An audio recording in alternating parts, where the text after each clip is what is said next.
ഇന്ന് പകലും ഈ രാത്രിയും എന്റെ ജീവിതത്തിൽ മറക്കാൻ പറ്റത്തില്ല. എന്റെ പേര് ഷീബ എന്നാണ്. എനിക്ക് 50 വയസ്സുണ്ട്.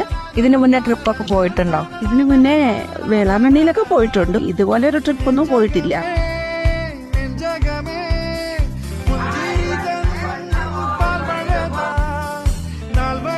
ഇതുപോലൊരു സന്തോഷം ഇതിനു മുമ്പ് ഉണ്ടായിട്ടില്ല. ഇത് സത്യം പറയാണ്. ഇത് അല്ലാതെ ഞാനിപ്പോ ഇതിനു വേണ്ടി പറയുകയല്ല, സത്യം പറയാണ്. ഇത്രയും സ്നേഹമായിട്ട് മക്കളെക്കാളും കാര്യമായിട്ട് ഇതേവരെ എന്നെ പോയ യാത്രകളിലൊന്നും കെയർ ചെയ്തിട്ടില്ല ആരും. അതുകൊണ്ട് ഈ രാത്രിയും പകലും ഞാൻ എൻ്റെ ജീവിതത്തിൽ മറക്കത്തില്ല.